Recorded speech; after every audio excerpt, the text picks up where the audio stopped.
Okay, we're going to bring it to the set. We have the wonderful Tom Eastman joining us, and it's been too long, Tom. Good morning to you. It's great. The couch feels just as good as it did the last time. Like you never left, huh? Yeah. That's wonderful. We're glad to have you back. New things happening in your life.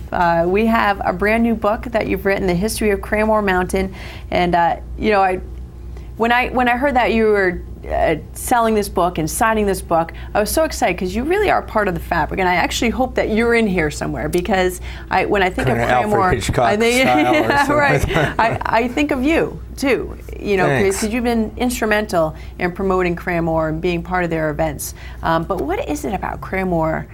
I think it's right there in your logo behind us. There's actually a chapter that the book was almost named, but instead it's a chapter, a town and its mountain. And I really think the essence of, you had Kathy Bennett on earlier, but you know, you stand there at the train station where Hannes Schneider and family, when they got off the train in February 1939 after coming from Austria, and the view that they would have seen is right there. You got the park, Main Street, and the shops of North Conway Village, and in the background there's Cranmore always looking over us. And I think that relationship of our backyard mountain, it's very symbiotic, and it's got a rich history. When you got the Nazis and arresting Schneider and Harvey Gibson, the hometown hero who worked to win his release. So I've always thought that's a great story, you know, more than just how many trails and how many chairlifts they have. And of course it's not just 75 years, it's 75 years of rich history. Rich history. And when National Geographic called me last year to drop names, but when they called last year, they were looking for a skier in each of their top 25 ski towns throughout the world, not just the country. Wow. And so they called me, and I said, well, sit down, because we have a rich heritage here, and it's a great story. And that's what the writer captured, that we were one of the first leading ski resorts in North America. And through the Schneiders and Carol Reed starting the ski school, and Harvey Gibson, the ski mobile.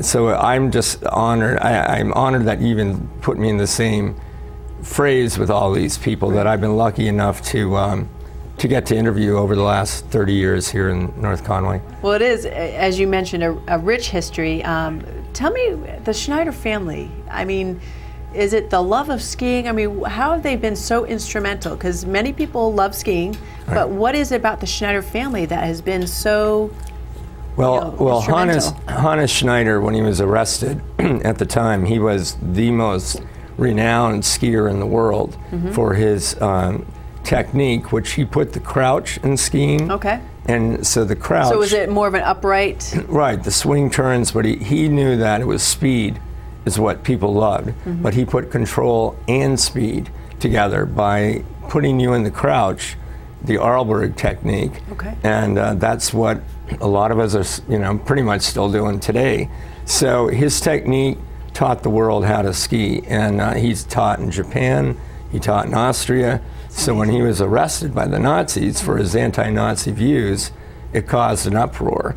And that's how Harvey Gibson, who grew up in North Conway, went to New York City to be a banker, but never forgot North Conway. Right. He had international influence, and he was able to, through his role on Germany's Board of Creditors in World War I, to win Schneider's release in 1939, and so. That's amazing. The families continue to be great skiers. You know, you have the second generation now, Hannes.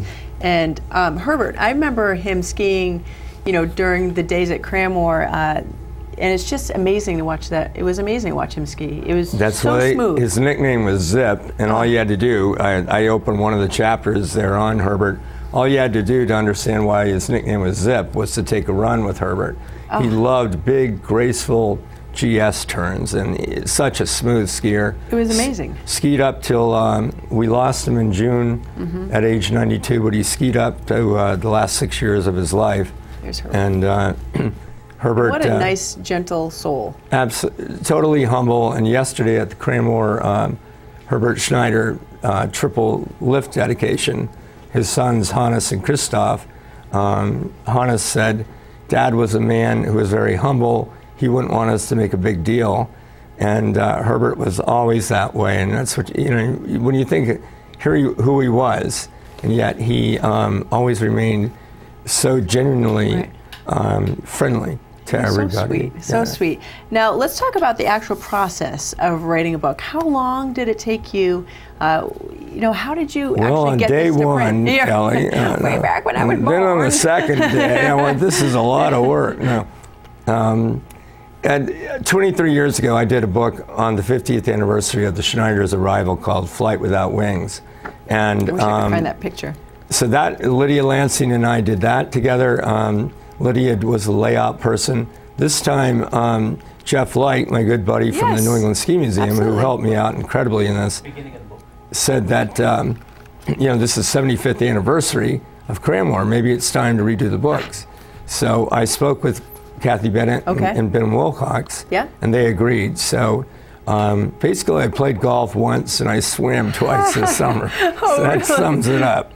So, but I can't even imagine, like when I'm editing video, there's only so long I can look at this stuff, before I kind of go blind a little bit. But there's so much to look at in this book. Well, you have wonderful pictures. Well, it's funny you say that because Jeff Like was a great resource, a sounding board for me of the Ski Museum, and also I know my niece Sophie Rose is out there at my condo right now. So Sophie Rose, my sister Jeannie, and my brother-in-law Chaz Riopel were great sounding boards for me too.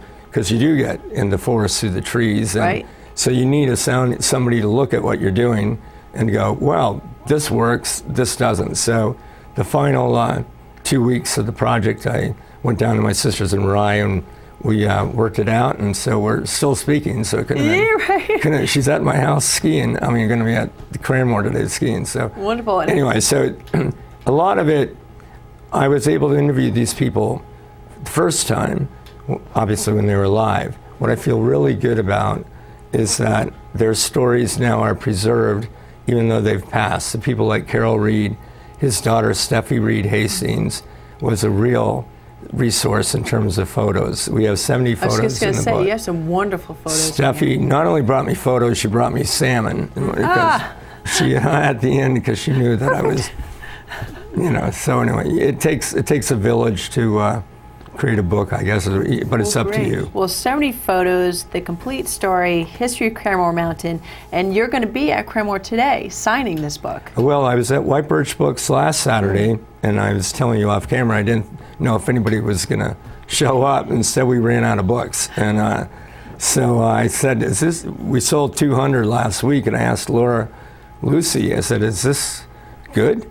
And she goes, good. It's amazing. So I went, yes. She's so nice. And White Birch Book is right down. If you haven't been, you have to go to this local bookstore. She's a patron saint of local authors. She is wonderful. She supports local authors. She supports local schools. And she does a fantastic job bringing in like the best of the best books in there. And Independent she can direct bookstore, and it's fantastic. And so the History Press published the book, and they have sent a couple more boxes. Laura and Carol Chase called me last night, and so we're going to have those today. I'm going there to sign, and at Cranmore from 2 to 4. So you're going to White Birch first? Just sign the ones in the box. Not an official event. I'm just going to just put my John Hancock stamp on.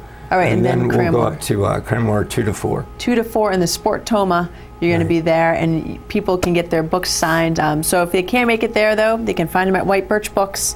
And they can also Amazon, right? Amazon.com, right? All right. It's the History Press. It's the history of Cranmore Mountain in 75 years. And what you see on the cover is Tony Matt, who shushed the head wall. Yes. That's a chapter in here. The famous 1939 American Inferno.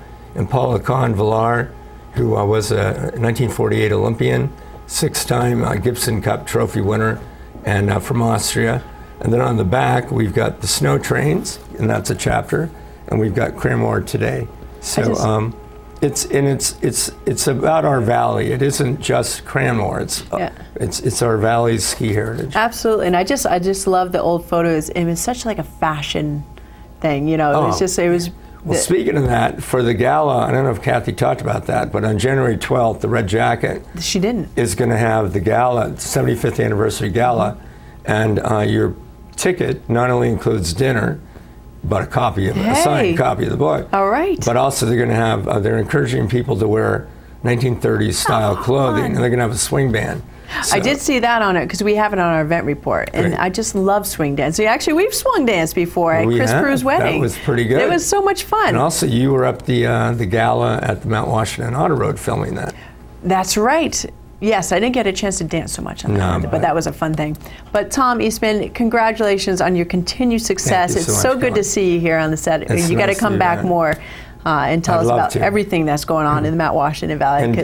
I'd love to. Thank you. All right. Good to see you, Tom. All right, folks. 2 to 4 today at Cranmore at the Sportoma. You can get your copy signed. You can buy it there, sign there, or if you don't make it there, down at White Birch Books, you can pick up your own copy. So that does it for this edition of our show. And Tom, thanks for ending the show with me. See you on the ice. Yes, we'll see you on the ice. And we're going to be doing more shows tomorrow.